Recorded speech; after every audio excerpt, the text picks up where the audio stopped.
ನಾವಿವತ್ತು ಸೋಲದೇವನಹಳ್ಳಿ ಬಳಿ ಇರ್ತಕ್ಕಂಥ ಡಾಕ್ಟರ್ ಲೀಲಾವತಿ ಅಮ್ಮನವರ ಸ್ಮಾರಕಕ್ಕೆ ಬಂದಿದ್ದೀವಿ.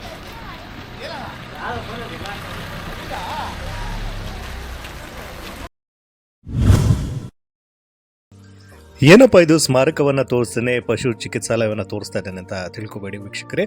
ನೀವು ಇಲ್ಲಿ ನೋಡ್ತಾ ಇರ್ತಕ್ಕಂಥ ಪಶು ಚಿಕಿತ್ಸಾಲಯ ಏನಿದೆ ಇದು ಕೂಡ ಡಾಕ್ಟರ್ ಲೀಲಾವತಿ ಅಮ್ಮನವರ ಕೊಡುಗೆ.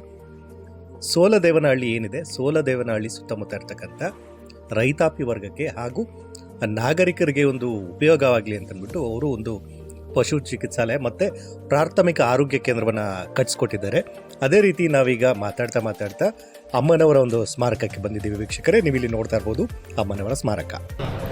ನಮಸ್ಕಾರ ಸ್ನೇಹಿತರೆ, ನಾನಿವತ್ತು ನಿಮ್ಮನ್ನು ನೆಲಮಂಗಲ ತಾಲೂಕಿನ ಬಳಿ ಇರ್ತಕ್ಕಂಥ ಸೋಲದೇವನಹಳ್ಳಿ ಏನಿದೆ, ಸೊ ಇಲ್ಲಿ ಡಾಕ್ಟರ್ ಲೀಲಾವತಿ ಅಮ್ಮನವರ ಒಂದು ಸ್ಮಾರಕ ಇದೆ. ಸೊ ಈ ಒಂದು ಸ್ಮಾರಕ ನೀವು ಇಲ್ಲಿ ನೋಡ್ತಾ ಇರ್ಬೋದು. ಈ ಒಂದು ಸ್ಮಾರಕದಲ್ಲಿ ಡಾಕ್ಟರ್ ಲೀಲಾವತಿ ಅಮ್ಮನವರು ನಟಿಸಿದ ಹಲವಾರು ಚಲನಚಿತ್ರಗಳ ಒಂದು ಛಾಯಾಚಿತ್ರಗಳು ಮತ್ತು ಹಾಗೂ ಅವರ ಸ್ಮಾರಕವನ್ನು ನಾವು ನೋಡ್ಬೋದು. ಹಾಗಿದ್ರೆ ಬನ್ನಿ ಬನ್ನಿ ನಾನು ನೋಡಿ, ಇದು ಈ ಸ್ಮಾರಕದ ಒಂದು ಎಂಟ್ರೆನ್ಸ್. ನೀವು ಇಲ್ಲಿ ಬರ್ತಾ ಇದ್ದಾಗೆ ಡಾಕ್ಟರ್ ಲೀಲಾವತಿ ಅಮ್ಮನವರ ಒಂದು ಛಾಯಾಚಿತ್ರಗಳು ಏನಿದೆ ಅಂದರೆ ಅದು ಕಪ್ಪು ಬೆಳಕು ಇರ್ಬೋದು, ಮತ್ತು ಈಗಿನ ಕಾಲದಂಥ ಒಂದು ವರ್ಣಮಯ ಚಲನಚಿತ್ರ ಅಂದರೆ ಛಾಯಾಚಿತ್ರಗಳಿರ್ಬೋದು.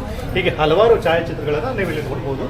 ನಮ್ಮ ಹಿರಿಯ ನಟರಾದಂಥ ಡಾಕ್ಟರ್ ರಾಜ್ಕುಮಾರ್ ಅವ್ರ ಜೊತೆ ಡಾಕ್ಟರ್ ಲೀಲಾವತಿ ಅಮ್ಮನವರು ನಡೆಸಿದಂಥ ಒಂದು ಛಾಯಾಚಿತ್ರ ಇದೆ. ಸೊ ಇದೇ ರೀತಿ ಈ ಒಂದು ಸ್ಮಾರಕದ ಸುತ್ತಲೂ ಸಹ ನಿಮಗೆ ಹಲವಾರು ಛಾಯಾಚಿತ್ರಗಳನ್ನು ನೀವು ಇಲ್ಲಿ ನೋಡ್ಬೋದು. ಇನ್ನು ಈ ಒಂದು ಸ್ಮಾರಕವನ್ನು ನಾನು ದೇಗುಲ ಅಂತ ಹೇಳ್ತೀನಿ, ಯಾಕಂದರೆ ಹೆಸರಲ್ಲೇ ಇದೆ ಡಾಕ್ಟರ್ ಲೀಲಾವತಿ ಅಮ್ಮನವರ ದೇಗುಲ ಅಂತ. ಸೊ ಹಾಗಾಗಿ ದೇಗುಲ ಅಂತ ಹೇಳ್ತಾ ಇದ್ದೀನಿ ಅಂತ ತಿಳ್ಕೊಬಿಡಿ. ಯಾಕಂದರೆ ಯಾವುದೇ ಒಂದು ದೇಗುಲ ನಿರ್ಮಾಣ ಮಾಡಬೇಕು ಅಂದರೆ ಗರ್ಭಗುಡಿ ಇರುತ್ತೆ, ಒಳಾಂಗಣ ಆವರಣ ಇರುತ್ತೆ, ಹಾಗೆ ಹೊರಾಂಗಣ ಆವರಣ ಇರುತ್ತೆ. ಅದೇ ರೀತಿ ಇಲ್ಲೂ ಕೂಡ ನಾವು ಎಲ್ಲ ಒಳಾಂಗಣ ಆವರಣ ಇರ್ಬೋದು, ಹೊರಾಂಗಣ ಆವರಣ ಇರ್ಬೋದು, ಅದನ್ನೆಲ್ಲ ನೋಡ್ಬೋದು.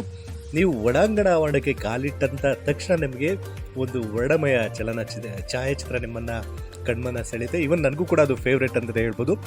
ಅದೇ ರೀತಿ ವೀಕ್ಷಕರೇ, ಈ ಒಂದು ಏನು ದೇಗುಲ ಇದೆ, ದೇಗುಲದಲ್ಲಿ ಓವರಾಲ್ ಆಗಿ ಅಂದರೆ ಟೋಟಲ್ ಆಗಿ ಒಂದು 54 ಛಾಯಾಚಿತ್ರಗಳನ್ನು ಅವರು ಹಾಕಿದ್ದಾರೆ.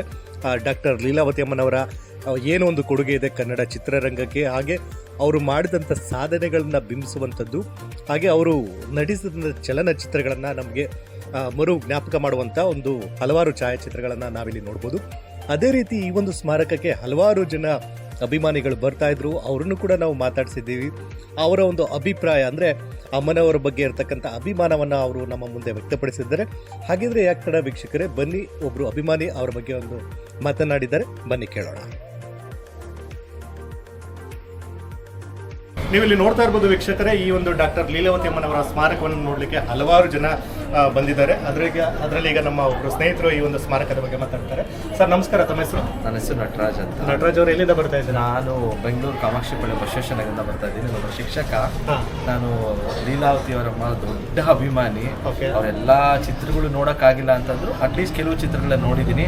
ಅದರಲ್ಲಿ ನನ್ನ ಫೇವ್ರೆಟ್ ಫಿಲಮ್ ಅಂತ ಯಾವುದು ಅಂತಲೂ ಹೇಳೋಕ್ಕಲ್ಲ, ಅಷ್ಟು ಫಿಲಮ್ಗಳನ್ನ ನೋಡಿದ್ರು. ಅದರಲ್ಲೂ ಪ್ರೇಮಲೋಕ ಮತ್ತು ಹಳೆ ಫಿಲಮಲ್ಲಿ ಮೆಲ್ಲು ಸಿರಿ ಸವಿಗಾನ ಅಂತ ಹಾಡು ಸೂಪರು. ಅವ್ರು ಮಾಡಿರೋ ಚಿತ್ರ ತುಂಬ ಚೆನ್ನಾಗಿದೆ. ನಾನು ಒಂದ್ಸರಿ ಅಮ್ಮನ ಒಂದು 15-20 ವರ್ಷದ ಮುಂಚೆ ಒಂದು ಫೋಟೋ ಸ್ಟುಡಿಯೋದಲ್ಲಿ ನೋಡಿದ್ದೆ, ವೈಯಕ್ತಿಕವಾಗಿ ಸ್ಟುಡಿಯೋದಲ್ಲಿ ನೋಡಿ ಫೋಟೋ ಇಡ್ಸ್ಕೊಂಡಿದ್ದೆ. ಅದಾದಮೇಲೆ ಅವ್ರನ್ನ ಮೀಟ್ ಮಾಡೋಕ್ಕೆ ಆಗಲಿಲ್ಲ. ಅದಾದಮೇಲೆ ಇವಾಗ ಅವ್ರ ಸ್ಮಾರಕ ನೋಡಬೇಕು ಅಂದರೆ ನೋಡೋಕೆ ಬಂದೆ. ಅದು ಸ್ಮಾರಕ ನೋಡ್ತಾ ಇದ್ದಂಗೆ ನನಗೆ ಯಾಕೋ ಕಣ್ಣಲ್ಲಿ ತಡ್ಕೊಳಕ್ಕಾಗಿಲ್ಲ, ಕಣ್ಣಲ್ಲಿ ನೀರು ಬಂದ್ಬಿಡ್ತು. ಯಾಕಂದರೆ ಇಂಥ ಮಗನ ಪಡೆದಂಥ ವಿನೋದ್ ರಾಜ್ಕುಮಾರ್ ಸರ್ ಆಗಲಿ ಮತ್ತು ಲೀಲಾವತಿ ಅಮ್ಮ ಆಗಲಿ ನಿಜ ಪುಣ್ಯ ಮಾಡಿರಬೇಕು. ನಿಜವಾಗ್ಲೂ ನಾನೇನಾದರೂ ನಮ್ಮ ತಾಯಿಗೆ ಒಂದು ಚಾನ್ಸ್ ಸಿಕ್ಕಿದ್ರೆ ಇಂಥದೇ ಒಂದು ದೇವಸ್ಥಾನ ಕಟ್ಟಬೇಕು ಅಂತ ನನ್ನ ಮನಸ್ಸಲ್ಲೂ ಅಷ್ಟು ಆಸೆ ಹುಟ್ಬಿಟ್ಟಿದೆ. ಯಾಕಂದರೆ ಅಷ್ಟು ಇನ್ಸ್ಪಿರೇಷನ್ ಆಗ್ತದೆ. ಪ್ರತಿಯೊಬ್ಬರು ಮಕ್ಕಳು ನಿಜ ಹೇಳ್ತೀನಿ, ತಾಯಿನ ಸುಮ್ಮನೆ ತಾಯಿ ದೇವರು ಅಂತ ಹೇಳೋದಲ್ಲ, ಅಥವಾ ಇನ್ನೊಂದೇನೋ ಮತ್ತೊಂದೇನೋ ಸುಮ್ಮನೆ ಏನೋ ಬಿಲ್ಡಪ್ ಕೊಟ್ಕೊಳೋದಕ್ಕೆಲ್ಲ ನೋಡ್ಸೋದಕ್ಕಲ್ಲ. ಈ ಥರ ನಿಜವಾಗ್ಲಿ ವಿನೋದ್ ರಾಜ್ಕುಮಾರ್ ಥರ ಮಾಡಿ ಸಾಧನೆ ತೋರಿಸ್ಬೇಕು. ಬಾಯಲ್ಲಿ ಹೇಳೋದೆಲ್ಲ ಮಾಡಿ ತೋರಿಸಿದ್ದಾರೆ. ಅದಕ್ಕೆ ವಿನೋದ್ ಸರ್ಗೆ ಹ್ಯಾಟ್ಸ್ ಆಫ್ ಹೇಳೋಕ್ಕೆ ಇಷ್ಟಪಡ್ತೀನಿ. ಹಾಗೆ ಲೀಲಾವತಿ ಅಮ್ಮವ್ರಿಗೆ ಅವ್ರ ಆತ್ಮಕ್ಕೆ ಒಂದು ಶಾಂತಿ ಸಿಗಲಿ. ಇಂಥ ಮಗನ ಪಡೆದಂಥ ನೀವೇ ನಿಜವಾಗ್ಲೂ ಪುಣ್ಯವಂತರು ಹೇಳೋಕ್ಕೆ ಇಷ್ಟಪಡ್ತೀನಿ. Thank you sir, thank you so much. Thank you.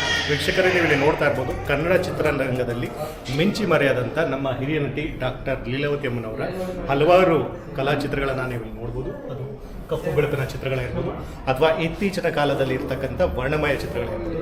ಹೀಗೆ ಹಲವಾರು ಚಿತ್ರಗಳು ನಮ್ಮ ಎದುರುಗಡೆ ಈ ಒಂದು ಸ್ಮಾರಕದಲ್ಲಿ ಹಾಕಿದ್ದಾರೆ. ನೀವು ಇಲ್ಲಿ ನೋಡ್ತಾ ಇರ್ಬೋದು ಹಿರಿಯ ನಟರಾದಂಥ ಶ್ರೀ ಅಶ್ವಥ್ ಅವ್ರ ಜೊತೆ ತೆಗೆದಿರ್ತಕ್ಕಂಥ ಒಂದು ಕಲಾಚಿತ್ರ. ಹಾಗೆ ಇಲ್ಲಿ ನೀವು ನೋಡ್ತಾ ಇರ್ಬೋದು ಒಂದು ಚಿತ್ರದಲ್ಲಿ ನಡೆಸಿರ್ತಕ್ಕಂಥ ಒಂದು ಕಪ್ಪು ಬೆಳಪಿನ ಚಿತ್ರ. ಸೊ ಇದೇ ರೀತಿ ಹಲವಾರು ಚಿತ್ರಗಳನ್ನು ಈ ಒಂದು ಸ್ಮಾರಕದಲ್ಲಿ ಹಾಕಿದ್ದಾರೆ. ನೀವು ಇಲ್ಲಿ ಬಂದಾಗ ನಿಮಗೆ ಕಂಪ್ಲೀಟಾಗಿ ಅಮ್ಮನವರು ಎಷ್ಟು ಯಾವೆಲ್ಲ ಮೂವಿನಲ್ಲಿ ಅಂದರೆ ಯಾವೆಲ್ಲ ಚಲನಚಿತ್ರಗಳಲ್ಲಿ ಅಭಿನಯಿಸಿದ್ರು ಆ ಒಂದು ಚಲನಚಿತ್ರಗಳ ಅಭಿನಯಿಸತಕ್ಕಂಥ ಚಿತ್ರಗಳನ್ನು ಈ ಒಂದು ಸ್ಮಾರಕದಲ್ಲಿ ಹಾಕಿದ್ದಾರೆ. ನಿಜಕ್ಕೂ ಕೂಡ ನಮಗೂ ಕೂಡ ಖುಷಿಯಾಗುತ್ತೆ. ಯಾಕಂದರೆ ನಾವು ಎಂತೆಂಥ ಹಿರಿಯ ನಟರನ್ನ ನಾವು ಕಳೆದುಕೊಂಡಿದ್ದೀವಿ. ಆ ಕಳೆದುಕೊಂಡಿರ್ತಕ್ಕಂಥ ನಟರನ್ನ ನಾವು ಇಂದಿಗೂ ಸಹ ನಾವು ನೆನಪು ಮಾಡ್ಕೊಳ್ಳೋದು ಅವರ ಒಂದು ಚಲನಚಿತ್ರಗಳನ್ನು ನೋಡಿದಾಗ. ಅದೇ ರೀತಿ ಈ ಒಂದು ಸ್ಮಾರಕಕ್ಕೆ ಭೇಟಿ ನೀಡಿದಾಗ ನಿಮಗೆ ಇಲ್ಲಿ ಇರ್ತಕ್ಕಂಥ ಏನು ಛಾಯಾಚಿತ್ರಗಳೇನಿದೆ ಅದು ನಮಗೆ ಅಮ್ಮನವ್ರನ್ನ ಇಂದಿಗೂ ಸಹ ಅವರು ನಮ್ಮ ಜೊತೆ ಇದ್ದಾರೆ ಅಂತ ಒಂದು ಫೀಲನ್ನು ನಮಗೆ ತರಿಸುತ್ತೆ. ನೀವು ಇಲ್ಲಿ ನೋಡ್ತಾ ಇರ್ಬೋದು, ಇಲ್ಲಿ ನೀವೇನು ನೋಡ್ತಾ ಇದ್ದೀರಾ ಈ ಕಡೆ ಅಂದರೆ ನನ್ನ ಎಡಭಾಗಕ್ಕೆ ಏನು ನೋಡ್ತಾ ಇದ್ದೀರಾ ಇದು ಅಮ್ಮನವರ ಸ್ಮಾರಕ. ಸೊ ಈ ಒಂದು ಸ್ಮಾರಕಕ್ಕೆ ಹಲವಾರು ಗಣ್ಯರಿರ್ಬೋದು, ಹಾಗೆ ನಮ್ಮ ನಾಗರಿಕರಿರ್ಬೋದು, ಸುತ್ತಮುತ್ತಲಿನ ಗ್ರಾಮಸ್ಥರಿರ್ಬೋದು, ಎಲ್ಲರೂ ಕೂಡ ಬಂದು ಈ ಒಂದು ಅಮ್ಮನವರ ಸ್ಮಾರಕದಲ್ಲಿ ಫೋಟೋ ತೆಗೆಸ್ಕೊತಾ ಇರೋದಿರ್ಬೋದು. ಮತ್ತು ಅವರು ಮಾಡಿರ್ತಕ್ಕಂಥ ಒಂದಷ್ಟು ಚಲನಚಿತ್ರಗಳು ನಾವು ಇಂದು ಸಹ ನೋಡಿಲ್ಲ, ಯಾಕಂದರೆ ಒಂದಷ್ಟು ಚಲನಚಿತ್ರಗಳು ನಮಗೆ ಮಿಸ್ ಆಗಿದೆ. ಆದರೆ ಈ ಒಂದು ಸ್ಮಾರಕದಲ್ಲಿ ಅವರು ಅಭಿನಯಿಸಿದಂಥ ಚಲನಚಿತ್ರಗಳ ಛಾಯಾಚಿತ್ರವನ್ನು ನೀವು ಈ ಒಂದು ಸ್ಮಾರಕದಲ್ಲಿ ನೋಡ್ಬೋದು. ಹಾಗಾಗಿ ಇನ್ನು ಈ ಒಂದು ಸ್ಮಾರಕವನ್ನು ಗಣ್ಯರು ಇತ್ತೀಚೆಗೆ ಉದ್ಘಾಟನೆಯನ್ನು ಮಾಡಿದ್ದಾರೆ. ಅದೇ ರೀತಿ ಈ ಒಂದು ಸ್ಮಾರಕವನ್ನು ನೋಡಲು ಹಲವಾರು ಜನ ಬರ್ತಾ ಇದ್ದಾರೆ. ಈಗ ಸದ್ಯಕ್ಕೆ ಮತ್ತೊಬ್ಬರು ಅಭಿಮಾನಿ ತಮ್ಮ ಅಭಿಪ್ರಾಯವನ್ನು ವ್ಯಕ್ತಪಡಿಸಿದ್ರೆ ಬನ್ನಿ ಕೇಳೋಣ. ಸರ್ ನಮಸ್ಕಾರ. ನಮಸ್ಕಾರ ಸರ್ ತಾವು ಎಲ್ಲಿಂದ ಬರ್ತಾ ಇದ್ದೀರಾ? ಸರ್ ನಾವು ಇಲ್ಲೇ ಒಂದು ನೆಲಮೂರು ಬಿಟ್ಟು ಒಂದ್ಸಂದ್ರ ಅಂತ ಹೇಳಿ. ಓಕೆ. ನಾವು ಅಣ್ಣವ್ರ ಅಭಿಮಾನಿಗಳು ನಾವು. ಓಕೆ. ಅದರಲ್ಲಿ ಲೀಲಾವತಿ ಅಮ್ಮವರು ಅಂದರೆ ಫೇವ್ರೇಟ್. ಹಾಂ. ಹಾಗಾಗಿ ಅವ್ರದ್ದು ಇವತ್ತು ನೋಡೋಣ ಅಂತ ಹೇಳ್ಬಿಟ್ಟು ಸಮಾಧಿ ನೋಡೋಣ ಅಂತ ಬಂದಿದ್ದೀವಿ ಸರ್. ಏನು ಅನಿಸ್ತಾ ಇದೆ ನಮ್ಗೆ, ಏನು ಫೀಲ್ ಆಗ್ತಿದೆ ಸರ್? ಈಗಿನ ಕಾಲದಲ್ಲಿ ತಂದೆ ತಾಯಿಗಳನ್ನ ಅನಾಥಾಶ್ರಮ ಅಲ್ಲಿ ಇಲ್ಲಿ ಮನೆಯಲ್ಲೂ ಸಹ ಸರಿಯಾಗಿ ನೋಡ್ಕೊಳ್ಳೋ ಅಂಥ ಪರಿಸ್ಥಿತಿ ಜನಗಳು ಇಲ್ಲಿ ಇರಬೇಕಾದ್ರೆ ಇವತ್ತಿನ ಮಾನ ಹುಟ್ಬಿಟ್ಟಿದೆ. ಅಂಥದ್ರಲ್ಲಿ ಇಲ್ಲಿ ಬಂದು ನೋಡಿ ಕಲಿಬೇಕಾದ್ದು ತುಂಬ ಇದೆ ಸರ್. ಓಕೆ. ಇಲ್ಲಿ ಬಂದು ನೋಡಿ ಕಲೀಲಿ ಅಂಥ ಮಕ್ಕಳುಗಳಿಗೆಲ್ಲ ಒಳ್ಳೆ ಬುದ್ಧಿ ಕೊಡಲಿ ದೇವರು. ಓಕೆ. ತಂದೆ ತಾಯಿ ಚೆನ್ನಾಗಿ ನೋಡ್ಕೊಳ್ಳಿ ಅಂತ ಹೇಳಿ ಭಾವಿಸ್ತೀನಿ ಸರ್. ಓಕೆ ಸರ್, ತುಂಬ ಧನ್ಯವಾದಗಳು ಸರ್. ನೋಡಿದ್ರಲ್ಲೂ ವೀಕ್ಷಕರೇ, ಹಲವಾರು ಅಭಿಮಾನಿಗಳ ಅಭಿಪ್ರಾಯವನ್ನು ಕೇಳಿದ್ರಿ. ನಾನು ಕೂಡ ಪರ್ಸ್ನಲಿ ಈ ಒಂದು ಸ್ಮಾರಕವನ್ನು ತುಂಬ ಇಷ್ಟಪಟ್ಟೆ. ಯಾಕಂದರೆ ಅಮ್ಮನವರ ಹಲವಾರು ಚಲನಚಿತ್ರಗಳನ್ನು ನಾನು ಕೂಡ ಇಂದಿಗೂ ನೋಡಿಲ್ಲ, ಅಂದರೆ ಕಂಪ್ಲೀಟಾಗಿ ಅವರು ಮಾಡಿರ್ತಕ್ಕಂಥ ಎಲ್ಲ ಚಲನಚಿತ್ರಗಳನ್ನು ನೋಡಿಲ್ಲ. ಆದ್ರೂ ಈ ಒಂದು ಸ್ಮಾರಕಕ್ಕೆ ಭೇಟಿ ಕೊಟ್ಟಾಗ ಆ ಒಂದು ಚಲನಚಿತ್ರಗಳನ್ನು ನೋಡಬೇಕು ಅನ್ನೋ ಒಂದು ಮನೋಭಾವನೆ, ಒಂದು ಇಂಪ್ರೆಸ್ ನಮ್ಮ ಮನದಲ್ಲಿ ಮೂಡುತ್ತೆ.